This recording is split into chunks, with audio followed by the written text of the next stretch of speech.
ഐഷ മിസ്സാണേ. അപ്പോൾ നമ്മുടെ ഓണം ഇങ്ങ് അടുത്തെത്തിയിരിക്കുകയാണ് അല്ലേ. അപ്പോൾ ഓണത്തിൻ്റെ ആ ഒരു പൂക്കളത്തിലേക്കും ഓണസദ്യയിലേക്കൊക്കെ എത്തുന്നതിന് മുമ്പായിട്ട് നമുക്ക് ചെറിയൊരു കടമ കടക്കാനുണ്ട്. അതാണ് നമ്മുടെ ഓണം എക്സാം അല്ലേ. അപ്പോൾ ഓണം എക്സാമിനെ കുറിച്ച് എന്തെങ്കിലും ബോധമൊക്കെ നിങ്ങൾക്ക് വന്ന് തുടങ്ങിയിട്ടുണ്ടോ? ഇനി കുറഞ്ഞ ദിവസങ്ങൾ മാത്രമേ നമ്മുടെ മുമ്പിലുള്ളൂ. അപ്പോൾ ഈ ഒരു സമയം നമ്മൾ എന്ത് ചെയ്യണം? ഏറ്റവും ബെസ്റ്റ് ആയിട്ട് തന്നെ പഠിച്ചു തുടങ്ങേണ്ടതുണ്ട് അല്ലേ. അപ്പം നിങ്ങൾക്ക് ഈ ഒരു ഓണം എക്സാം അടിപൊളി എഴുതാൻ വേണ്ടിയിട്ടുള്ള ഒരു കിടിലൻ 20 days സ്റ്റഡി പ്ലാനുമായിട്ടാണ് മിസ് ഇവിടെ വന്നിരിക്കുന്നത് കേട്ടോ. അപ്പോൾ ഈ ഒരു 20 ദിവസം, വെറും 20 ദിവസം നിങ്ങൾ ഞാൻ തന്ന ടൈം ടേബിൾ പ്രകാരം കറക്റ്റായിട്ട് ഫോളോ ചെയ്യുകയാണെങ്കിൽ ഞാൻ നിങ്ങൾക്ക് വാക്ക് തരികയാണ്, ഉറപ്പിക്കാം നമുക്ക് അടിപൊളിയായിട്ട് തന്നെ ഫുൾ A+ എല്ലാ സബ്ജക്റ്റിലും വാങ്ങാം. ഒരൊറ്റ സബ്ജക്റ്റിലല്ല, എല്ലാ സബ്ജക്റ്റിലും. നിങ്ങൾക്ക് എത്ര സബ്ജക്റ്റ് ഉണ്ടോ അതിലൊക്കെ ലാംഗ്വേജ് ഉൾപ്പെടെയുള്ള എല്ലാ സബ്ജക്റ്റിലും നിങ്ങൾക്ക് ഫുൾ മാർക്സ് വാങ്ങാനുള്ള ഒരു കിടിലൻ സ്റ്റഡി ടൈം ടേബിൾ ആണ് ഇന്ന് ഇവിടെ നമ്മൾ പ്രസന്റ് ചെയ്യാൻ പോകുന്നത്. അപ്പോൾ ഇത് എജു പോലുള്ള സ്റ്റുഡൻസിലുള്ള ഒരു സ്പെഷ്യൽ സീക്രട്ട് ടൈം ടേബിൾ ആണെന്ന് കൺസിഡർ ചെയ്യുക. അപ്പോൾ നിങ്ങൾ മറ്റെല്ലാവരും ഇതൊന്ന് കൺസിഡർ ചെയ്തിട്ട് പഠിക്കുന്നതിന് മുമ്പ് നിങ്ങൾ എന്ത് ചെയ്യുക? കറക്റ്റായിട്ട് ഇനി വരുന്ന 20 ദിവസം അടിപൊളിയായിട്ട് യൂട്ടിലൈസ് ചെയ്യുക. ഈ ഒരു ടൈം ടേബിൾ പ്രകാരം ഫോളോ ചെയ്യുക. അപ്പോൾ ഈ ഒരു ടൈം ടേബിൾ ഫുൾ പഠിത്തം മാത്രമല്ല, നിങ്ങൾക്ക് റിലാക്സ് ചെയ്തിട്ട് റിവിഷൻ ചെയ്യാനും അതേപോലെ ടെസ്റ്റ് പേപ്പേഴ്സ് അറ്റൻഡ് ചെയ്യാനും ഉള്ള ടൈമൊക്കെ കണക്കിലെടുത്ത് നിങ്ങൾ എത്ര മണിക്കൂർ പഠിക്കണം, ഏതൊക്കെ സബ്ജക്റ്റിലെ ഏതൊക്കെ ചാപ്റ്റേഴ്സ് പഠിക്കണം, ഏതൊക്കെ ദിവസങ്ങൾ റിവൈസ് ചെയ്യണം, ഏതൊക്കെ ഡേയ്സ് നിങ്ങൾ ക്വസ്റ്റ്യൻസ് ഡിസ്കസ് ചെയ്യണം തുടങ്ങിയിട്ടുള്ള എല്ലാ കാര്യങ്ങളും ഇൻക്ലൂഡ് ചെയ്തിട്ടുള്ള 20 days സ്റ്റഡി പ്ലാൻ ആണ് നമ്മളിതാ ഇവിടെ പറയാൻ പോകുന്നത്. സോ നമുക്ക് ഒരൊറ്റ ഗോളുള്ളൂ. എന്താണ്? എല്ലാ സബ്ജക്റ്റിലും കിടിലനായിട്ട് സൂപ്പർ മാർക്സ് വാങ്ങാന്നുള്ള ഒരൊറ്റ ഗോൾ മുന്നോട്ട് ലക്ഷ്യം വെച്ചിട്ടാണ് നമ്മൾ എന്ത് ചെയ്യാൻ പോകുന്നത്? ഓണം എക്സാം തകർക്കാൻ പോകുന്നത്. അപ്പോൾ നമുക്ക് എന്ത് ചെയ്യാം? പെട്ടെന്ന് തന്നെ നമ്മുടെ സ്റ്റഡി ടൈം ടേബിളിലേക്ക് പോകാം അല്ലേ. യെസ്, അപ്പോൾ കിടിലനായിട്ടുള്ള ഒരു സ്റ്റഡി പ്ലാൻ ഓരോ ഡേയും ഡേ 1 മുതൽ ഡേ 20 വരെ നിങ്ങൾ എങ്ങനെ ഫോളോ ചെയ്യണം എന്നുള്ള കാര്യങ്ങൾ ഉൾപ്പെടുത്തിയിട്ടുള്ള നിങ്ങളുടെ സ്റ്റഡി പ്ലാൻ നമുക്ക് നോക്കാം. Okay, yes. അപ്പോൾ നിങ്ങൾക്കല്ലേ ഇത് മിസ്സിൻ്റെ ഒരു സ്റ്റഡി പ്ലാൻ ആണ്. മിസ് അതാ നിങ്ങൾക്കുള്ള എത്ര ചാപ്റ്റേഴ്സ് ആണ് വരുന്നത് അതൊക്കെ അനലൈസ് ചെയ്തിട്ട് ആ ചാപ്റ്റേഴ്സ് എല്ലാം ഇൻക്ലൂഡ് ചെയ്തിട്ട് ഓരോ നമ്പേഴ്സൊക്കെ ഇട്ടിട്ട് മിസ്സിൻ്റെ ഒരു അനാലിസിസിൽ ചെയ്തിട്ടുള്ള പ്ലാനാണ്. അപ്പോൾ നിങ്ങൾക്ക് എന്തെങ്കിലും മാറ്റം വരുത്തണമെങ്കിൽ നിങ്ങൾക്ക് എന്ത് ചെയ്യാൻ പറ്റുന്നതാണ്? നിങ്ങൾക്ക് തന്നെ ഇതിൽ ചേഞ്ചസ് വരുത്താം കേട്ടോ. പക്ഷേ ഇങ്ങനെ ഒരു പ്ലാൻ നിങ്ങളൂടെ പ്രിപ്പയർ ചെയ്യുക. എന്നിട്ട് ഈ ഒരു 20 days എഫിഷ്യൻ്റ് ആയിട്ട് യൂട്ടിലൈസ് ചെയ്തിട്ട് അടിപൊളിയായിട്ട് സൂപ്പർ മാർക്സോട് കൂടി എന്ത് ചെയ്യുക? ഓണം എക്സാം തകർക്കുക. ഓക്കെ, അപ്പോൾ അതാ ഇവിടെ ഓരോ ഡേയ്സും നിങ്ങൾക്ക് തന്നിട്ടുണ്ട്. ഡേ 1 മുതൽ ഡേ 20 വരെ നിങ്ങൾ എന്താ ചെയ്യേണ്ടതെന്നുള്ള കാര്യം പറഞ്ഞു തന്നിട്ടുണ്ട്. അതോടൊപ്പം തന്നെ ഓരോ ദിവസവും നിങ്ങൾ ഏത് സബ്ജക്റ്റാണ് പഠിക്കേണ്ടത്. അതായത് ഡേ 1 നിങ്ങൾ എന്ത് ചെയ്യണം? ഇംഗ്ലീഷിലെ ഫസ്റ്റ് ചാപ്റ്ററും അതേപോലെ എക്സ്ട്രാ ആയിട്ട് മാത്സിലെ ഫസ്റ്റ് ചാപ്റ്ററും മലയാളത്തിലെ ഫസ്റ്റ് ചാപ്റ്ററുമാണ് നിങ്ങൾ ഫോക്കസ് ചെയ്യേണ്ടത്. ഓക്കെ, അപ്പോൾ ഇവിടെ മെയിൻ സബ്ജക്റ്റ് എന്ന് പറയുന്നത് എന്ത് ചെയ്യുക? നിങ്ങൾ ഭയങ്കര ഫ്രഷ് ആയിട്ടുള്ള ഒരു സമയം ഉണ്ടാവില്ല.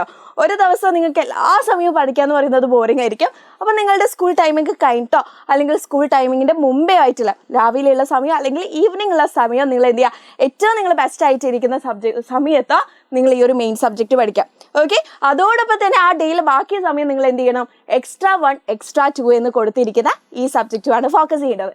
അങ്ങനെ ഓരോ ദിവസവും ഇതാ നിങ്ങൾക്ക് ഓരോ സബ്ജക്റ്റിൽ നിന്നും ഏതൊക്കെ ചാപ്റ്റേഴ്സാണ് പഠിക്കേണ്ടത് കൃത്യമായിട്ട് നോട്ട് ചെയ്തിട്ടുള്ള ഒരു പ്ലാനാണ്. അപ്പോൾ നല്ല രീതിയിൽ ഫോളോ ചെയ്താൽ ഞാൻ നിങ്ങൾക്ക് ഉറപ്പ് തരാണ് അടിപൊളിയായിട്ട് തന്നെ നിങ്ങൾക്ക് ഓണം എക്സാം എഴുതാൻ പറ്റും.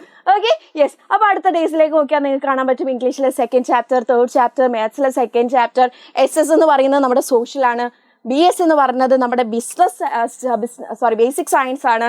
ഓക്കെ, പിന്നെ മലയാളം ഇൻക്ലൂഡഡ് ആണ്.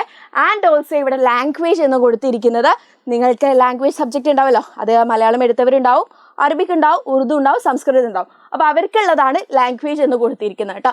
അങ്ങനെ ഓരോ ഡേയ്സും എന്ത് ചെയ്തിട്ടുണ്ട്? ഓരോ ഡേയ്സും നിങ്ങൾ ഏത് സബ്ജക്റ്റ് പഠിക്കണം എന്നുള്ളത് ഇവിടെ കൃത്യമായിട്ട് എഴുതിയിട്ടുണ്ട്. അതോടൊപ്പം തന്നെ നിങ്ങൾക്ക് ഓരോ ചാപ്റ്റേഴ്സും കംപ്ലീറ്റ് ചെയ്തതിന് ശേഷം ആ ചാപ്റ്ററിൻ്റെ റിവിഷനായിട്ട് നമ്മൾ പഠിച്ചുകൊണ്ട് മാത്രം കാര്യമില്ല. നമ്മൾ പഠിച്ച കാര്യം റിവൈസ് ചെയ്താലേ നമുക്ക് ഓർത്തെടുത്ത് എക്സാമിന് എഴുതാൻ പറ്റുള്ളൂ. അതുകൊണ്ട് തന്നെ നിങ്ങൾ എങ്ങനെ റിവൈസ് ചെയ്യണം എന്നുള്ള കാര്യവും ഏത് ചാപ്റ്റേഴ്സാണ് റിവൈസ് ചെയ്യേണ്ടതെന്നുള്ള കാര്യവും ഓരോ ചാപ്റ്റേഴ്സും പഠിച്ചതിന് ശേഷം റിവിഷൻ്റെ REV വെച്ചിട്ട് മിസ് ഇവിടെ ഓരോ ദിവസവും കൊടുത്തിട്ടുണ്ട് കേട്ടോ. അങ്ങനെ നിങ്ങൾക്ക് റിവിഷനായിട്ട് അടുത്തൊരു സെക്കൻഡ് ഹാഫ് 9ാമത്തെ ഡേ മുതൽ നിങ്ങൾക്ക് റിവിഷനായിട്ട് തന്നെ ഡേയ്സ് മാറ്റി വെക്കാനുണ്ട്. ആൻഡ് ഡേ 15 ഡേ 16 നോക്കിയാൽ പ്രാക്ടീസ് ക്വസ്റ്റ്യൻസ് എന്നാണ് കാണുന്നത്. അപ്പോൾ നമുക്ക് എന്തുണ്ടാവും? കഴിഞ്ഞുള്ള പ്രീവിയസ് ഇയർ ക്വസ്റ്റ്യൻസ് അല്ലെങ്കിൽ നിങ്ങൾക്ക് ചോദിക്കാൻ ചാൻസ് ഉള്ള ക്വസ്റ്റ്യൻ ഡിസ്കഷൻസിൻ്റെ പേപ്പേഴ്സ്, അങ്ങനെയുള്ള ഒരുപാട് ഓപ്ഷൻസ് നിങ്ങൾക്ക് ഓൺലൈനിലൊക്കെ കാണാൻ പറ്റും. അപ്പോൾ അത്തരത്തിൽ നിങ്ങളുടെ ചാപ്റ്റർ ബേസ് ചെയ്തിട്ടുള്ള ക്വസ്റ്റ്യൻസ് നിങ്ങൾ എന്ത് ചെയ്യണം? പ്രാക്ടീസ് ചെയ്യണം. എല്ലാ സബ്ജക്റ്റിനും നിങ്ങൾ പ്രാക്ടീസ് ചെയ്യണം. നമ്മൾ എത്രത്തോളം ക്വസ്റ്റ്യൻസ് ഡിസ്കസ് ചെയ്യുന്നോ അല്ലെങ്കിൽ അത് പ്രാക്ടീസ് ചെയ്യുന്നോ അത്രത്തോളം നമുക്ക് എന്ത് ചെയ്യും, ബെനിഫിറ്റ് ഉണ്ടാവും. അതുകൊണ്ട് മക്കൾ എന്ത് ചെയ്യുക, Day 15 and Day 16 ഈ പ്രാക്ടീസ് ക്വസ്റ്റ്യൻസിന് മാത്രമായിട്ട് മാറ്റി വെക്കേണ്ടതാണ്. ഇനി അത് കഴിഞ്ഞിട്ട് അടുത്ത ഡേയ്സും നിങ്ങൾക്ക് ഇതാ എല്ലാ സബ്ജക്റ്റിൻ്റെയും ഫുൾ റിവിഷൻ ആണ് കേട്ടോ പറഞ്ഞത്. അപ്പോൾ ആദ്യം നമ്മൾ ചാപ്റ്റർ പഠിച്ചു, പിന്നെ ഒന്ന് നമ്മൾ റിവൈസ് ചെയ്തു. ഇനി എന്ത് ചെയ്യാൻ പോവാണ്, മൊത്തം ചാപ്റ്റേഴ്സും. ഓക്കെ, മൊത്തം ചാപ്റ്റേഴ്സും. നേരത്തെ നമ്മൾ എന്തായിരുന്നു, ചാപ്റ്റർ 1, 2 റിവിഷൻ, ചാപ്റ്റർ 3, 4 റിവിഷൻ അങ്ങനെ ആയിരുന്നു അല്ലേ പോയത്. പക്ഷേ പിന്നീട് Day 17 മുതൽ നമ്മൾ എന്ത് ചെയ്യാൻ പോവാണ്, മൊത്തം ചാപ്റ്റർ ഡിവിഷൻസും ഇവിടെ വരുത്താൻ പോവാണ്. അലോങ് വിത്ത് ദാറ്റ് നിങ്ങൾക്ക് ലാംഗ്വേജ് സബ്ജക്ട്സ് ഇടയ്ക്ക് കൊടുക്കുകയും ചെയ്തിട്ടുണ്ട്. ആ ഡേയ്സിൽ നിങ്ങൾ എന്ത് ചെയ്യുക, ലാംഗ്വേജ് സബ്ജക്റ്റും പഠിക്കാം. അപ്പോൾ ഇത്തരത്തിലാണ് നിങ്ങളുടെ 20 days സ്റ്റഡി പ്ലാൻ അങ്ങ് സെറ്റ് ചെയ്തിരിക്കുന്നത്. അപ്പോൾ ഇതിന് പുറമെ നിങ്ങൾക്ക് ചെറിയ കുറച്ച് ബോണസ് ടിപ്സ് ഇവിടെ പറഞ്ഞു തരട്ടെ.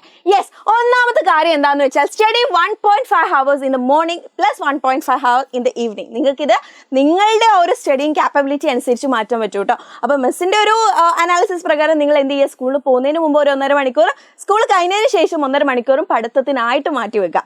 Okay, next thing is use sticky notes for difficult points. Okay, difficult ആയിട്ടുള്ള ഇക്വേഷൻസ്, ഫോർമുലാസ്, അതേപോലെ എന്തെങ്കിലും ടോപ്പിക്സിന്റെ ഹെഡിങ്സ് മറന്നു പോവുക, അങ്ങനെയുള്ള കാര്യങ്ങളിലൊക്കെ നിങ്ങൾ എന്ത് ചെയ്യുക, സ്റ്റിക്കി നോട്ട്സിൽ ഒന്ന് എഴുതി വെച്ചിട്ട് അന്ന് നിങ്ങൾ കാണുന്ന സ്ഥലത്ത് തന്നെ അത് കൊണ്ടുപോയിട്ട് പേസ്റ്റ് ചെയ്യാം. Okay, next thing is keep water and snacks nearby. Okay, അപ്പോൾ വെള്ളം മാത്രം കുടിച്ചാൽ പോലെ കുറച്ച് സ്നാക്സ് കൂടെ ഒക്കെ എന്ത് ചെയ്യുക, നിങ്ങളുടെ ഒരു എൻ്റർടൈൻമെൻറ്റിന് പഠിക്കുന്ന സമയത്ത് നിങ്ങൾക്ക് ചെറുതായിട്ട്, അതായത് ഹെവി ആയിട്ട് കഴിക്കണം എന്നല്ല, ചെറിയ രീതിയിൽ സ്നാക്സ് ഒക്കെ കഴിക്കാം കേട്ടോ. അതുകൊണ്ട് ഐഷമസ് ഇങ്ങനെ പറഞ്ഞിട്ടുണ്ടെന്ന് പറഞ്ഞിട്ട് എല്ലാവരും എന്ത് ചെയ്യരുത്, വീട്ടിൽ വാശി പിടിച്ചിട്ട് സ്നാക്സ് കൊണ്ടുവെക്കരുത്. ഓക്കെ, അപ്പോൾ നിങ്ങൾക്ക് അത് ആവശ്യമുണ്ടെന്ന് തോന്നുവാണെങ്കിൽ എന്ത് ചെയ്യാം, വെള്ളത്തിൻ്റെ കൂടെ തന്നെ സ്നാക്സ് കൂടി വെക്കാം. ഓക്കെ, സ്റ്റേ ഹൈഡ്രേറ്റഡ്, അത് വളരെ ഇമ്പോർട്ടൻ്റ് ആയിട്ടുള്ള കാര്യമാണ്. അതുകൊണ്ട് നല്ല രീതിയിൽ വെള്ളം കുടിച്ചാൽ നല്ല രീതിയിൽ ബുദ്ധിയും വർദ്ധിക്കും കേട്ടോ. സോ ഇത് സ്പെഷ്യൽ പോയിന്റ് ആണ്. Next is no phone during study time. പഠിക്കാനിരിക്കുമ്പോൾ ഫോൺ മാറ്റി വെക്കണം. വെറും 3 മണിക്കൂറാണ് നമ്മൾ ഒരു ദിവസം പഠിക്കുന്നത്. ആ ഒരു 3 മണിക്കൂർ നിങ്ങൾ എന്ത് ചെയ്യുക, ഫോൺ മാറ്റി വെക്കുക. ഇനി നമുക്ക് 20 ദിവസമാണ് മുമ്പിലുള്ളത്. അത് നമ്മൾ ബെസ്റ്റ് ആയിട്ട് യൂട്ടിലൈസ് ചെയ്യണം. Okay, and last one is stick chapters as you finish. Okay, അപ്പോൾ നിങ്ങൾ എന്ത് ചെയ്യുക, നിങ്ങൾ ഈ ഒരു ടൈം ടേബിൾ ഒരു പേപ്പറിൽ വൃത്തിയായിട്ട് നിങ്ങൾ എഴുതി വെച്ചിട്ട് ഓരോ ദിവസവും നിങ്ങൾ Day 1 കംപ്ലീറ്റ് ചെയ്തിട്ടുണ്ടെങ്കിൽ അവിടെ ഒരു ടിക്ക് കൊടുക്കുക. Day 2 കംപ്ലീറ്റ് ചെയ്യാൻ പറ്റിയില്ലെങ്കിൽ അതെവിടെ നിങ്ങൾ ബാലൻസ് ചെയ്യണം. Day 3 ഇൻ കേസ് പറ്റിയില്ലെങ്കിൽ മാക്സിമം നിങ്ങൾ പറ്റിക്കണം. ഓക്കെ, കുറഞ്ഞ ദിവസമുള്ളൂ, അതുകൊണ്ട് നിങ്ങൾ പറ്റിക്കണം. അല്ലെങ്കിൽ നിങ്ങൾ അത് നെക്സ്റ്റ് ഡേക്ക് ഇട്ടിട്ട് അത് കംപ്ലീറ്റ് ചെയ്തതിന് ശേഷം ടിക്ക് ഇടാം. അപ്പോൾ ഇങ്ങനെ ടിക്ക് കുറേ കാണുമ്പോൾ നമുക്ക് തന്നെ ഒരു മോട്ടിവേഷൻ വരും. ഓ, ഞാനിവിടെ എത്തിയിരിക്കാന്നുള്ള ഒരു മൈൻഡ് നമുക്കും വരും. അപ്പോൾ ഇത്തരത്തിലായിരിക്കണം നിങ്ങൾ എന്ത് ചെയ്യേണ്ടത്, നമ്മുടെ സ്റ്റഡി പ്ലാൻ ഫോളോ ചെയ്യേണ്ടത്. ഓക്കെ, അപ്പോൾ എച്ചുപോട്ട് കൂടെ ഇരുന്നിട്ട് പഠിക്കാൻ നിങ്ങൾ എല്ലാവരും റെഡി ആണെങ്കിൽ, മിസ്സിൻ്റെ കൂടെയും നമ്മുടെ എല്ലാ ഫാക്കൽറ്റീസിൻ്റെ കൂടെയും പഠിക്കാൻ റെഡി ആണെങ്കിൽ താഴെ കമൻറ്റ് ബോക്സിൽ റെഡി എന്ന് പറഞ്ഞിട്ട് മിസ്സിൻ്റെ ഫേവറേറ്റ് ഇമോജി ആയിട്ടുള്ള യെല്ലോ ഫ്ലവർ ഇടുക കേട്ടോ. ഓക്കെ, അപ്പോൾ ഈ ഒരു ഓണം എക്സാം നമ്മൾ എന്ത് ചെയ്യും, തകർത്തിട്ട് തന്നെ പഠിക്കുന്നതാണ്. Okay, then bye, thank you.